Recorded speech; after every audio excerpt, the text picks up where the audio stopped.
You know that moment when everything you thought you knew about yourself suddenly shifts?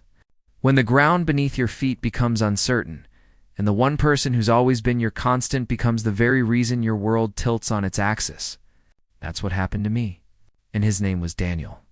I'm Marcus, and this is the story of how my best friend became the love of my life, though getting there nearly destroyed us both. It started on a Tuesday. Isn't that funny? The most ordinary day of the week, and yet it was the day everything changed. I was sitting in my favorite coffee shop in downtown Seattle, the one with the perpetually foggy windows and the barista who knew my order by heart. Americano, 2 shots, no sugar. Simple, uncomplicated, just like I thought my life was. Daniel slid into the seat across from me, his dark hair damp from the October rain, droplets clinging to the collar of his navy peacoat. He had this smile, God, that smile that could light up the dreariest Seattle morning, warm, genuine, and completely unconscious of its effect on people. On me, you're going to wear a hole in that laptop screen, he said, reaching across the table to close my computer halfway. When's the last time you actually looked up from that thing? I laughed, pushing my glasses up my nose. Some of us have deadlines, Daniel. Not all of us can coast on charm and graphic design gigs. Charm. He pressed a hand to his chest in mock offense. I'll have you know I worked until 2 a.m. on the Henderson project. I'm running on fumes and spite, and yet you still showed up here at 7:30 in the morning to bother me. It's called friendship, Marcus. Look it up. This was us. This had always been us. 5 years of friendship that started in a community college design class, continued through my master's program in journalism while he built his freelance career, and evolved into this: morning coffee dates, late-night phone calls, inside jokes that no one else understood. Daniel was the person who knew that. I alphabetized my books by author's first name instead of last, who understood that when I got quiet, I wasn't upset, I was just processing. Who had held me through the aftermath of my father's rejection when I came out at 23, and never once made me feel like I was too much or not enough. He was my best friend, my safe harbor, my constant in a world that often felt too loud and overwhelming. So why, on that particular Tuesday morning, I stutter when his fingers accidentally brushed mine as he reached for the sugar dispenser. The feeling lingered throughout the day like a song I couldn't get out of my head. I tried to focus on my Articola piece about urban development and housing inequality that my editor at the Pacific Northwest Tribune wanted by Friday, but my thoughts kept drifting back to the coffee shop, to Daniel's laugh, to the way his eyes crinkled at the corners when he smiled, to the inexplicable flutter in my chest that had no business being there. This is ridiculous, I told myself, staring at my blank document. He's your friend. Your straight friend. Except ... Was he straight? The question bloomed in my mind like ink in water, spreading and staining everything it touched. In 5 years of friendship, Daniel had never explicitly talked about his sexuality. He dated women casually, nothing serious, but now that I thought about it, I couldn't remember him ever talking about them with any real enthusiasm. He'd never been weird about my sexuality, never made me feel othered or different. He existed in that undefined space that so many people occupied, simply living without labels, without declarations. But that didn't mean anything. That didn't mean he could ever see me as anything other than his friend. Stop it, I commanded myself. This is how you lose 'em. I'd seen it happen before. Feelings that bloomed uninvited, confessions that ruined perfectly good friendships. I'd watched friends drift apart because someone caught feelings and made it awkward. I couldn't risk that with Daniel. I wouldn't. So I did what I always did when emotions threatened to overwhelm me. I buried them. Pushed them down into that locked room in my heart where I kept all the things too painful or complicated to examine. By the time my phone buzzed with a text from Daniel that evening, I'd almost convinced myself that morning's flutter had been nothing.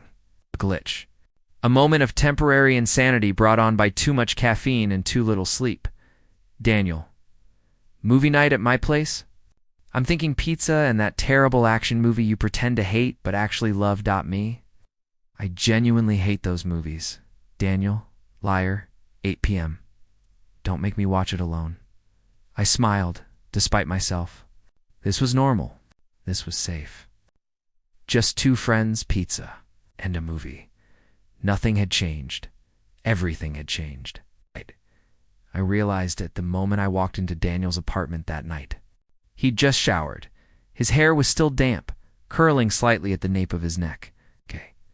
And he wore that worn gray t-shirt that hung just right on his frame. The apartment smelled like his cologne, something woody and understated that I'd never paid attention to before, but now seemed to fill every breath I took. Finally, he said, pulling me inside, "The pizza's getting cold, and I've already had to talk myself out of starting without you twice." His hand was warm on my shoulder, the touch casual and friendly, the same as it had always been. So why did my skin feel electrified where he'd touched me? I followed him to the living room, trying to catalog every detail with a journalist's eye, as if observing would somehow make sense of what I was feeling. The apartment was small, but cozy, filled with his artwork and photographs, including several of us together over the years. There was the photo from Pride 3 years ago, both of us grinning with rainbow flags draped around our shoulders. Another from a camping trip where we'd gotten spectacularly lost and ended up sleeping in his car. Memories. Years of them. All testament to a friendship that had been the most stable, most important relationship in my life, and I was about to ruin it all because I couldn't control my own heart. Earth, to Marcus. Daniel's voice pulled me back. He was already on the couch, patting the seat next to him. "You okay? You've been weird all day." "I'm fine," I said too quickly. "Just tired." "A liar," he said again, but this time it was gentle, concerned. "Talk to me." I sat down beside him, maintaining what I hoped was a casual distance, and reached for a slice of pizza. "Seriously, I'm fine. Just stressed about the article."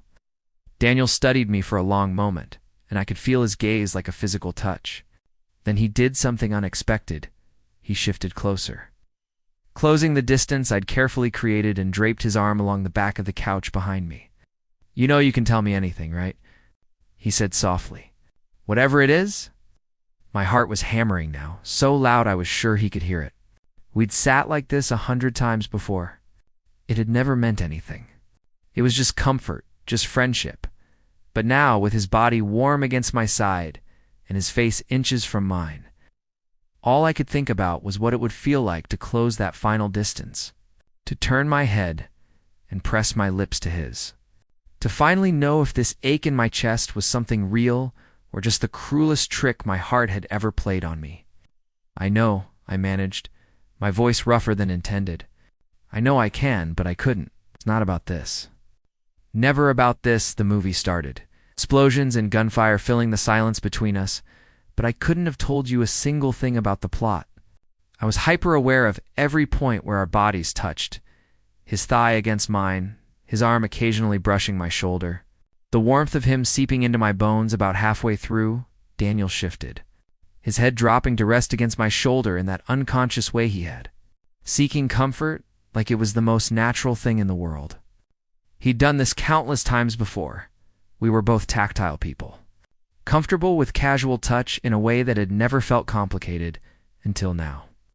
"This movie really is terrible," he murmured, his breath warm against my neck. "Told you," I said, my voice strained, "but you're still watching it. I'm a good friend." I felt him smile against my shoulder. "The best," he said. "I don't know what I'd do without you, Marcus. You know that, right?" Something cracked in my chest, painful and sweet all at once. "Yeah," I whispered. "I know, but you don't know what you're doing to me," I thought. "You don't know that I'm falling apart right here beside you, that every casual touch is torture and bliss combined, that I want nothing more than to turn to you and confess everything, but I'm terrified of losing you? You don't know that? You've become the most dangerous person in my world simply by being exactly who you've always been. I left earlier than usual that night, making excuses about an early morning meeting that didn't exist." Daniel looked confused, maybe even hurt, but he didn't push. He never pushed.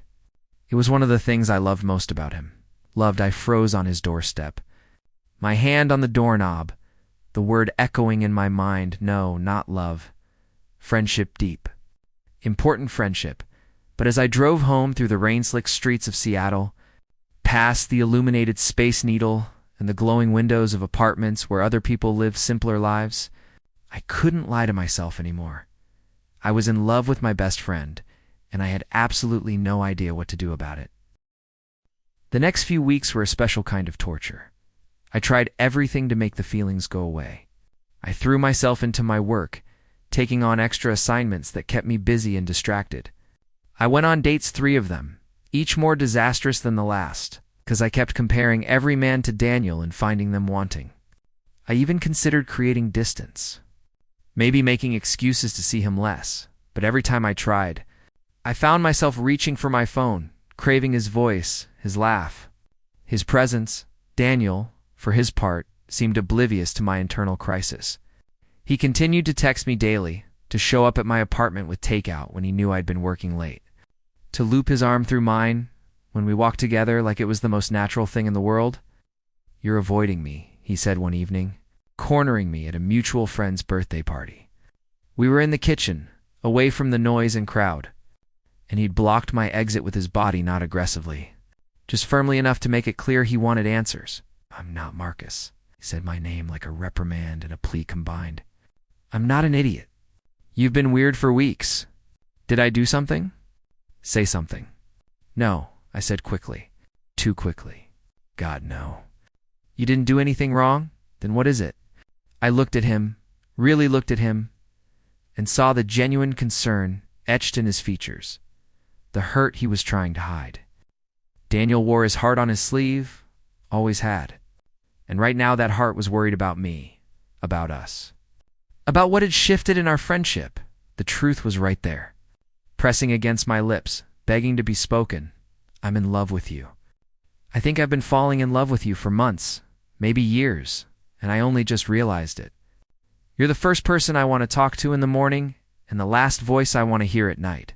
You make me laugh when I'm sad and ground me when I'm spinning out. You really see me in a way no one else ever has. And it's killing me because I can't have you, not the way I want. And I'm terrified that if I tell you the truth, I'll lose even the friendship we have." But I couldn't say any of that.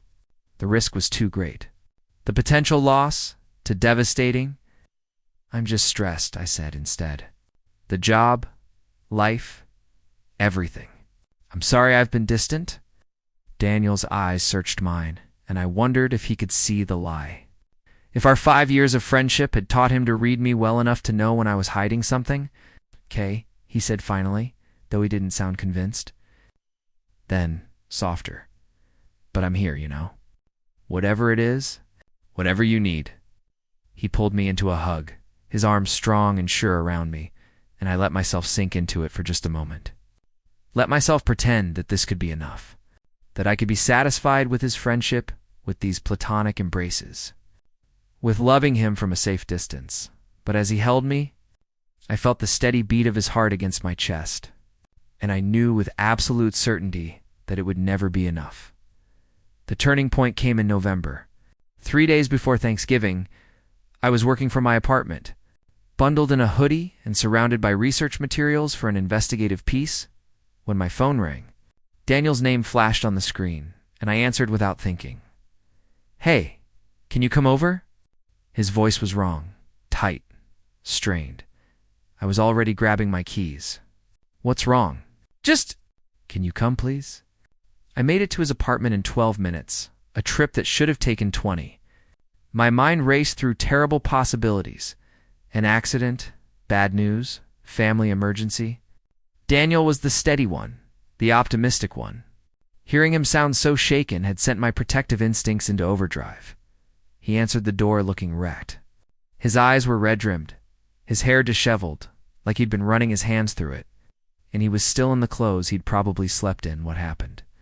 I asked, stepping inside and closing the door behind me.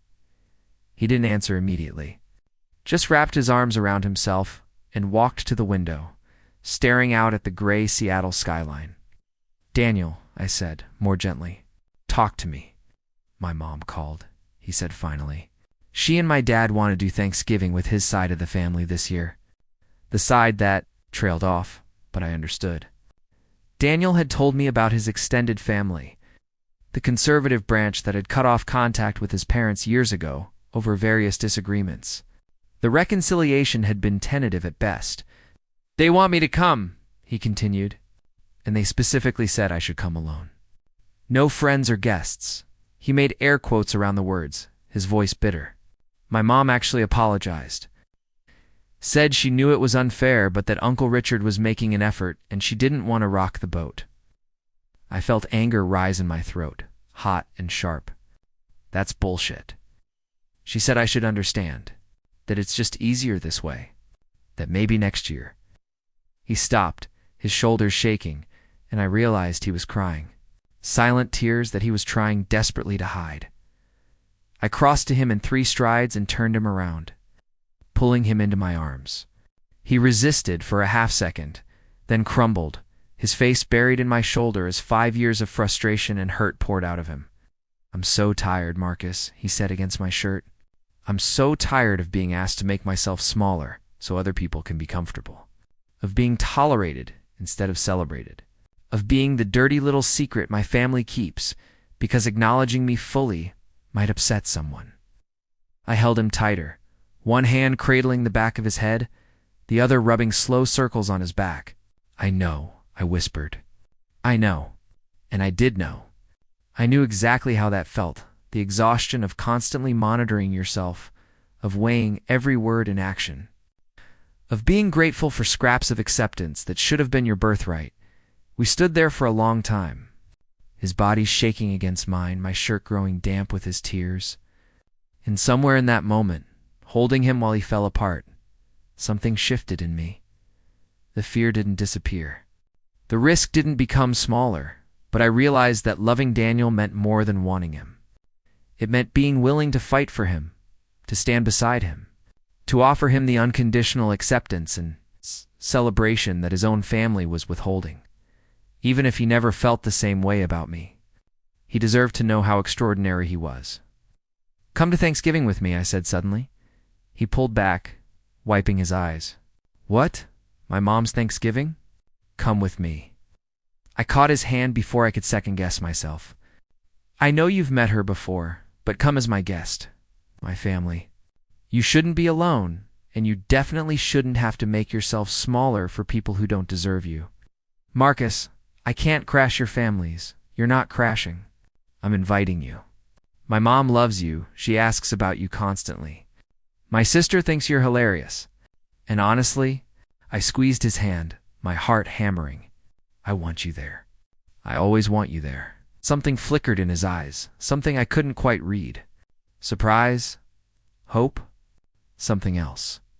"Okay," he said softly. "Yeah, okay." Coming in part 2. Thanksgiving revelations, mounting tension. And a moment that changes everything, ... Thanksgiving arrived, wrapped in the kind of crisp, clear autumn weather that Seattle rarely offered. My mother's house in Ballard smelled like rosemary and brown butter, warm and inviting in a way that made even the most hardened cynic believe in the possibility of home. Daniel had been nervous on the drive over, his hands fidgeting with the wine bottle we'd brought, adjusting his sweater collar every few minutes. "They already love you," I reminded him for the 3rd time. "You've met them before? That was different? That was as your friend stopping by. This feels ... He gestured vaguely. "Official." I understood what he meant, even if I couldn't fully articulate it. There was something significant about bringing someone to a holiday, about folding them into family traditions. It meant something. But it doesn't mean what you want it to mean, I reminded myself. He's hurting, and you're helping. That's all this is. My mother answered the door with her characteristic warmth, pulling Daniel into a hug before he could even set down the wine. "Daniel, Marcus told me you'd be joining us." "I'm so glad." She ushered us inside, taking our coats. "Marcus's sister Maya is already here with her girlfriend. We're just waiting on the turkey." The evening unfolded with easy comfort. My mother had always been the kind of person who made everyone feel welcomer, skill born from her own experience as an immigrant from Mexico, navigating a world that hadn't always been kind. She'd cried when I came out, but only because she worried about the hardships I'd face. And then she'd immediately join PFLAG and started attending Pride with homemade signs that read, "I love my gay son," in glittered letters. Maya. My older sister had followed suit, her own coming out 2 years after mine, creating a sort of queer solidarity between us that had strengthened our bond. Watching them welcome Daniel, seeing him relax into their easy acceptance, made my heart ache with a bittersweet mixture of joy and longing. This was what family should feel like, what love should feel like. "So, Daniel," Maya said, as we settled around the dinner table, her girlfriend Priya beside her, "Marcus mentioned you're working on some new projects." Daniel launched into a description of his latest freelance worker, complete rebrand for a local nonprofit Tand. I watched him come alive as he spoke. This was the Daniel I knew best. Passionate, creative eyes, bright with enthusiasm. The shadows from earlier in the week had lifted, replaced by something lighter. Under the table, his knee pressed against mine. Casual contact. Nothing unusual, except my entire body was aware. The next few days were strange. Daniel texted me as usual, but there was something different in the messages. A carefulness that hadn't been there before. Like we were both walking on eggshells, afraid of breaking something fragile. I threw myself into work, using my article as an excuse not to analyze the growing tension between us. But even as I typed, conducting interviews and reviewing research, my mind kept drifting back to that moment in the car, to the question he'd asked and the one he hadn't. Why haven't you ever had anything serious? The truth was complicated. The truth was that every person I dated had been measured against an impossible standard. The standard of how Daniel made me feel safe, understood, cherished. No one else had ever come close. But I couldn't tell him that, could I? Maya's words kept echoing in my mind. Living in fear, hiding how I felt, was its own kind of losing her. Was that what I was doing? Losing Daniel by inches, our friendship becoming strained under the weight of all the things I wasn't saying? On Saturday afternoon, Daniel showed up at my apartment, unannounced. I answered the door in sweatpants and an old college hoodie, probably looking as rough as I felt after a night of restless sleep. "We need to talk," he said, pushing past me into the apartment. My stomach dropped. Those 4 words had never meant anything good. "Okay," I said, closing the door and following him to the living room. "About what?"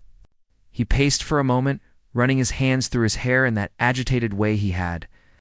Then he stopped, turning to face me with an expression that was equal parts terrified and determined.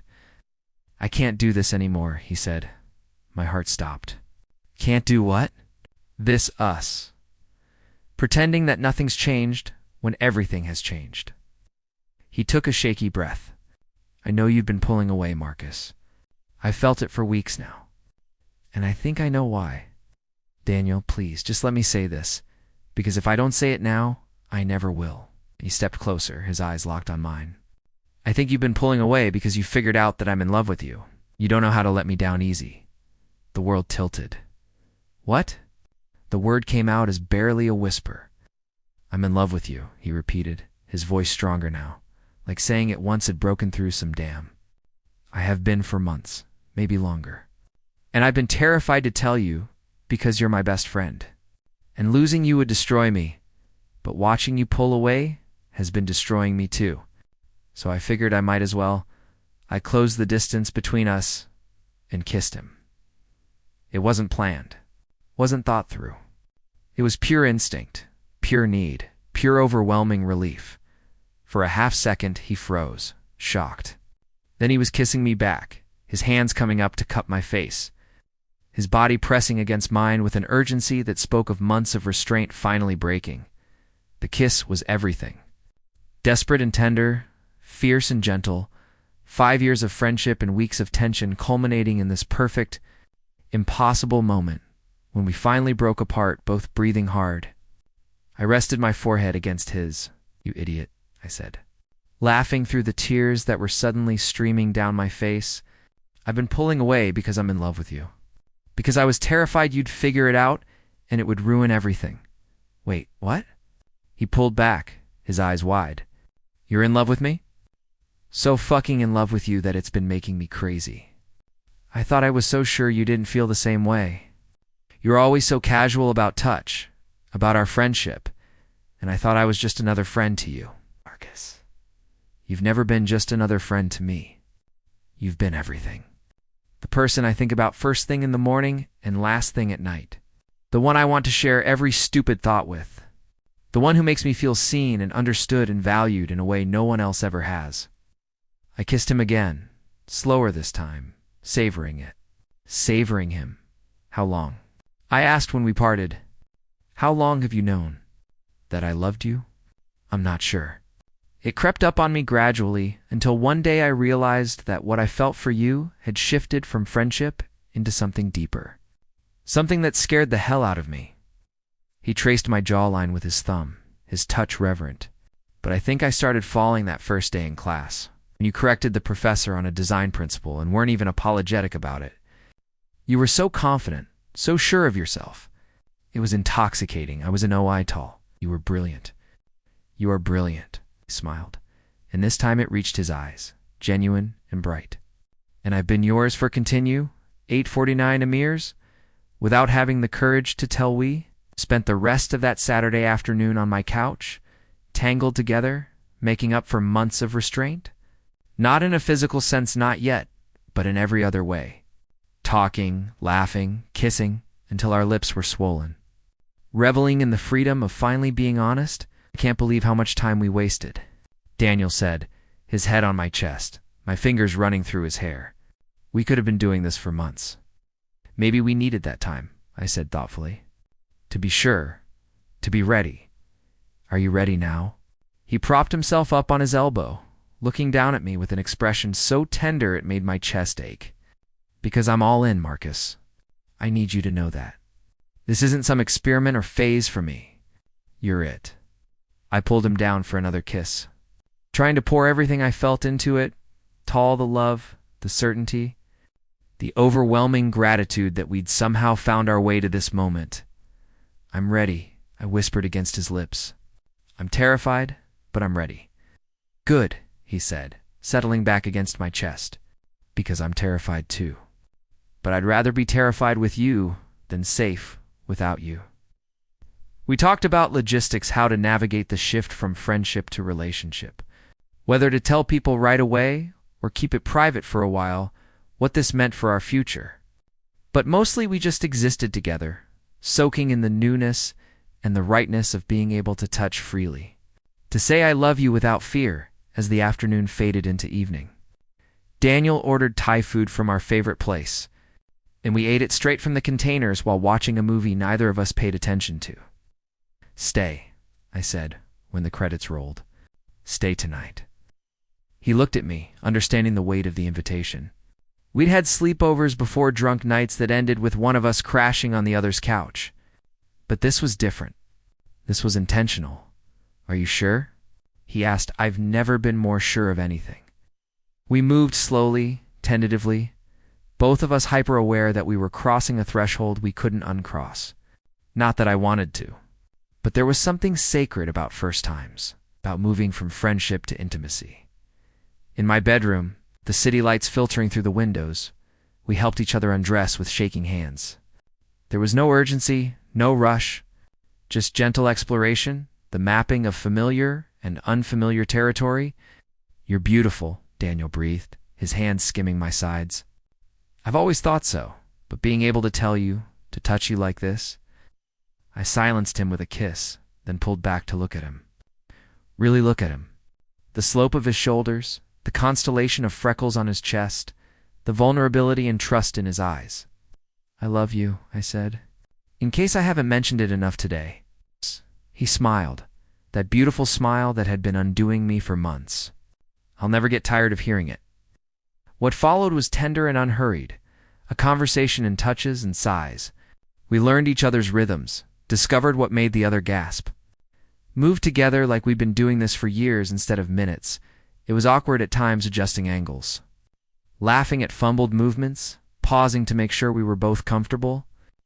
But even the awkwardness was beautiful because it was ours. Because we were figuring this out together. Building something new on the foundation of our friendship. When we finally came together, it felt like coming home. Like every moment of my life had been leading to this, to him. To us. to this perfect synthesis of friendship and love and desire. Afterwards, we lay tangled together, skins still damp with sweat, hearts gradually slowing. That was ... Daniel trailed off, seemingly unable to find the words. Yeah, I agreed, understanding perfectly. He turned his head to look at me, his eyes soft and sated. I'm never letting you go, you know that, right? You're stuck with me now. Good, I said, pulling him closer. Because I was planning on keeping you anyway. We fell asleep like that. Wrapped around each other, the weight of years of longing finally lifted. The next morning, I woke to find Daniel already awake, propped up on one elbow, watching me with an expression of such open affection that it made my breath catch. Morning, he said softly. I was worried for a second that I'd dreamed all of yesterday. I reached up to cup his face, my thumb brushing his cheekbone. Not a dream. Very, very real. Good. He leaned down to kiss me, slow and sweet, because I have about 5 years' worth of morning kisses to make up for. We spent the morning in bed, talking and touching. Ordering brunch delivery that we ate while planning our first official date. Has to be special, Daniel insisted. Not just coffee or a movie. Something memorable. Everything with you is memorable, I pointed out, flatterer. But seriously, I want to do this right. Romance you properly. You've been romancing me for 5 years? You just didn't realize it. He grinned. Fair point. But still, let me plan something. Trust me. Always. Our first official date was the following Friday. Daniel refused to tell me where we were going. Only insisting that I dress warmly, he picked me up at 6.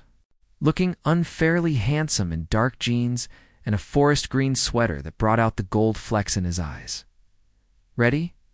He asked, offering his hand. I took it, marveling at how natural it felt now to have my fingers laced with his.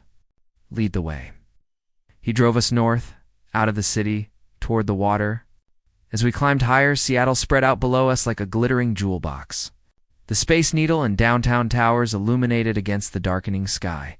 We ended up at Kerry Park, the famous viewpoint where tourists and locals alike gathered to watch the sunset. But Daniel had timed it perfectly. We arrived just as the last tourists were leaving. Giving us relative privacy, he'd brought blankets and a thermos of hot chocolate.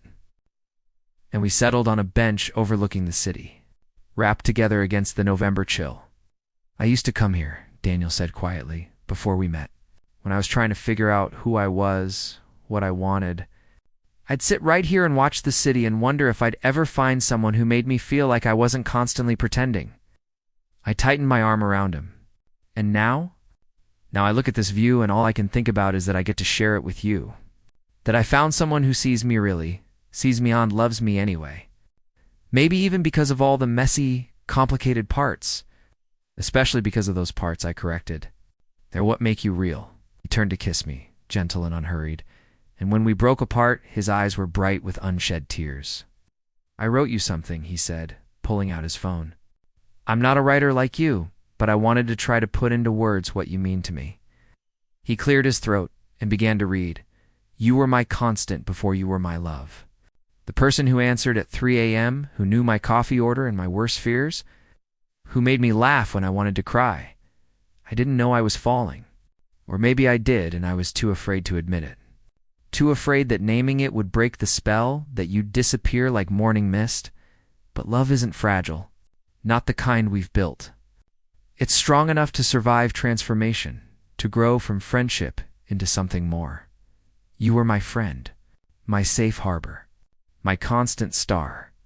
And now, you're my love, my partner, my everything, and I'm so grateful that my heart knew before my head did that you were never just anything to me. You were always extraordinary. By the time he finished, I was crying openly, not bothering to hide the tears. Daniel, I managed. I know I'm not a poet, he said quickly, but I needed you to know. I kissed him, cutting off his self-deprecation, trying to convey through touch what words couldn't express. When we finally broke apart, I rested my forehead against his. You're wrong, I said. You are a poet, and that was perfect. You're perfect. I'm not. To me, you are. And you need to start seeing yourself the way I see you. Talented, creative, kind, brave, everything I've ever wanted and didn't know I could have. We sat there as night fell completely, and the city lights twinkling below us like earthbound stars, and talked about everything and nothing. About our childhoods and dreams, fears and hopes, the future we were building together. I want to meet them, Daniel said eventually. Your dad. The rest of your extended family who don't know about you yet. I stiffened. Daniel, you don't have to. I want to, he said firmly. I want to stand beside you. Be there for you the way you've been there for me. We'll face them together. What if they're awful? What if they say things that hurt you? Then they'll hurt me. But at least we'll face it together. And afterward, we'll come home to our people, your mom, Maya. Pre-end, remember that family is what we make it, not just what we're born into. Our people. Our family. The words settled into my chest like a promise. Okay, I said. Together, the weeks that followed were a study in contrast, the giddy euphoria of new love combined with the comfort of deep friendship. We moved through our days with a new lightness. Secure in the knowledge that we were building something real and lasting, we told our friends gradually. Each reaction a mix of surprise and it's about time, apparently. We hadn't been as subtle as we thought. Finally, Maya said when we officially told her over coffee, I was starting to think I'd have to lock you two in a room until you figured it out.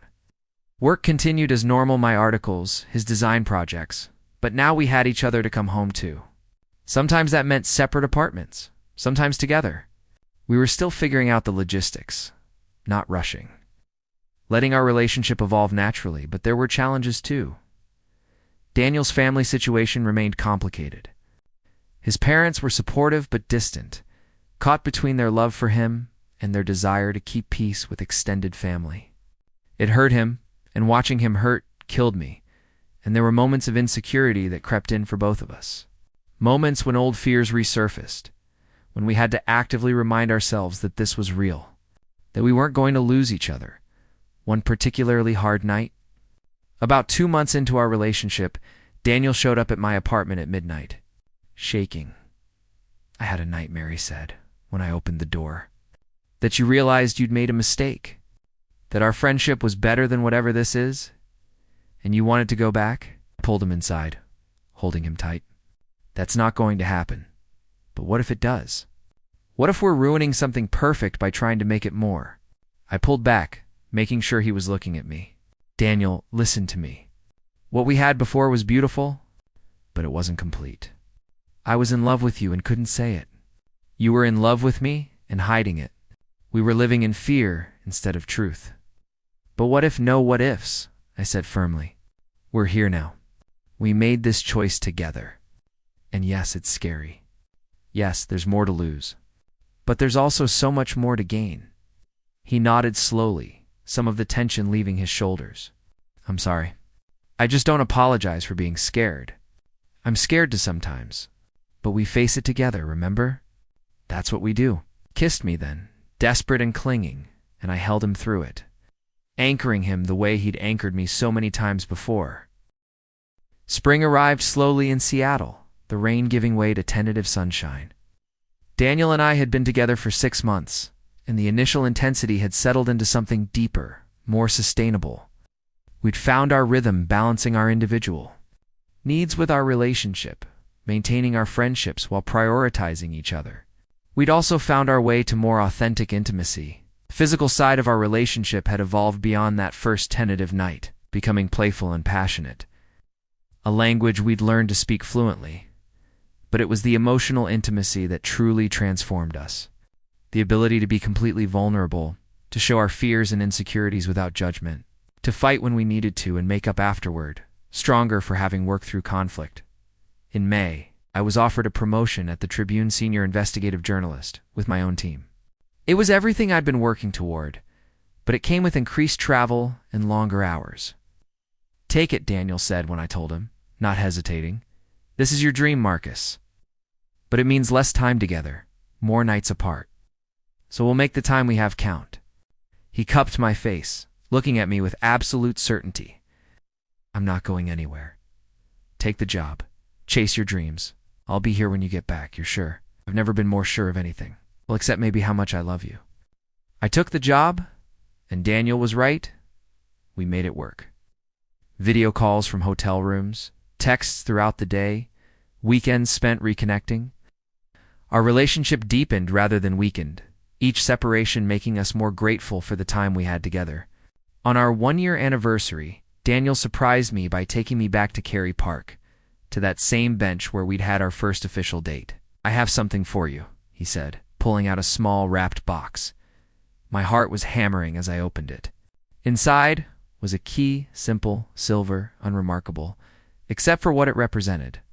It's to my apartment, he said. I know we've talked about moving in together eventually, and I don't want to rush you, but I want you to have this, a symbol that my home is your home, that you're always welcome, always wanted. I looked at him, this man who had been my friend, my confidant, my love, and felt overwhelmed with gratitude for the journey that had brought us here. I have something for you too, I said, pulling out my own key. Great minds think alike? He laughed, that beautiful laugh that still made my heart skip. Should we just find a new place together? Start fresh. Yeah, I said, kissing him softly. Let's build something that's completely ours. We found a 2-bedroom apartment in Capitol Hill close to both our families, near our favorite coffee shop, with enough space for his art studio and my office. Moving in together was chaotic and wonderful, full of arguments about furniture placement and discoveries about each other's domestic habits. You alphabetize your spices, Daniel said one day, staring at the spice rack I'd just organized. And you've just shoved them in randomly like some kind of monster, I countered. I can't believe I'm in love with someone who alphabetizes spices. You knew what you were getting into. He pulled me into a kiss, smiling against my lips. Yeah, I did. And I'd choose you and your perfectly organized spices every single time. Our apartment became a haven filled with his artwork and my books. Photographs of our families and friends, mementos from trips we'd taken together. It was warm and lived in and completely us. We hosted dinners for friends, game nights that got too competitive, quiet evenings where we simply existed in each other's presence. We fought sometimes about dishes in the sink, about whose turn it was to do laundry, about bigger things like career decisions and family obligations, but we always came back to each other, always remembered that we were on the same team. My mother and Maya visited often, and gradually Daniel's parents began to come around too, accepting invitations to dinner, warming to the idea of us as a couple rather than just friends. Your mom hugged me goodbye last time, Daniel reported after one visit, sounding amazed. Like a real hug, not a polite side hug. Progress, I said, squeezing his hand. It's slow, but it's happening, and it was. Slowly but surely, we were building a life that honored both our relationship and our connections to family and friends. We were learning that love wasn't about perfection, it was about showing up, doing the work, choosing each other even on the hard days. 2 years after that first kiss. On a crisp December evening, I took Daniel back to the place where our story had truly begun, not Cary Park, but that coffee shop downtown where we'd had thousands of morning conversations. We sat at our usual table, coffee steaming between us, and I felt the weight of the ring in my pocket. Do you remember the day everything changed? I asked. That Tuesday morning when I suddenly realized I was in love with you? I remember you being weird for weeks, he said with a smile. I thought I'd done something wrong, you had, I said. You'd gone and made me fall in love with you without even trying. Marcus I reached across the table, taking his hand. You were just a friend until my heart told me otherwise. And then you became everything. My partner, my home, my future. I pulled out the ring, simple, elegant, exactly his style, and watched his eyes widen. I don't have a grand speech prepared, I continued, my voice thick with emotion. I'm supposed to be the writer, but you've left me speechless from day one. All I know is that I want forever with you. I want coffee shop mornings and late-night conversations. I want to hold you through nightmares and celebrate your victories. I want to build a life and a family with you, whatever that looks like. I want it all, Daniel, with you. Only you. Tears were streaming down his face now, his hand shaking in mine. "So what do you say?" I asked. "Will you marry me?" "Yes," he breathed. Then louder, laughing through his tears. "Yes, 1,000 times. Yes." I slipped the ring onto his finger, and then he was pulling me across the table, kissing me while the other coffee shop patrons applauded and cheered. When we finally broke apart, both of us laughing and crying, he pressed his forehead to mine. "You were just a friend," he whispered, echoing my earlier words, "till you became my entire world." The ceremony was small and intimate, just family and close friends, held in the same Ballard backyard where we'd spent that first Thanksgiving together. My mother had insisted on hosting, and she'd transformed the space into something magical. With string lights and flowers and an arch that Daniel and I had built together, Maya stood as my best woman, while Daniel's younger cousin, hood-driven, 8 hours to be there despite his conservative parents' disapproval, served as his best man. As I watched Daniel walk down the makeshift aisle, escorted by his tearfully proud mother, I thought about the journey that had brought us here. The years of friendship, the moment everything changed. The decision to be brave enough to risk it all for the chance at something more. It hadn't been easy. There had been hard conversations with family members who struggled to accept us, setbacks in our careers, moments when the stress of life tested our commitment to each other. But we'd weathered all of it together, growing stronger with each challenge overcome. When Daniel reached me, his eyes bright with happy tears, I took his hands and spoke the vows we'd written together. "Daniel, you're my friend first, and you'll always be my friend. It's my confidant, my partner in crime, the person who knows me better than anyone. But you're also my great love, the person who taught me that the best relationships are built on a foundation of genuine friendship, mutual respect, and the willingness to be vulnerable. You've held me through my darkest moments and celebrated my brightest victories. You've challenged me to be better while loving me exactly as I am. You've built a home with me, not just in the physical sense, but in the way you've made my heart a place of safety and belonging. I promise to keep choosing you every single day, to face whatever life throws at us with humor and grace, to hold your hand through the hard times and dance with you through the good ones, to honor our friendship even as we deepen our love, to be your partner, your supporter, your person, for as long as we both shall live." Daniel's vows were equally beautiful, equally tear-inducing. By the time we were pronounced married, there wasn't a dry eye in the garden. Our first kiss as husbands was met with cheers and applause. And as we turned to face our friends and family, I felt an overwhelming sense of gratitude for this moment, for this man, for this life we'd built together. Later, at the reception, as we danced to a song we'd chosen together, something slow and romantic that felt like U.S. Daniel pulled me close. "Happy?" he murmured against my ear. "So happy I can barely breathe," I admitted. I keep thinking about younger me," he said. The one who sat in Cary Park wondering if he'd ever find this, if someone would ever see him fully and love him anyway. I wish I could tell him that it gets better, that he finds you. I tightened my arms around him, and I wish I could tell younger me that taking that risk, admitting those feelings, would lead to this, that the fear was worth it. We're pretty lucky, aren't we? The luckiest. As the song ended and our friends and family surrounded us with love and laughter, I looked at my husband, my partner, my best friend, my everything, and knew with absolute certainty that every moment of fear, every second of uncertainty, every risk we'd taken had been worth it. He was just a friend until my heart told me otherwise, and my heart had been absolutely right.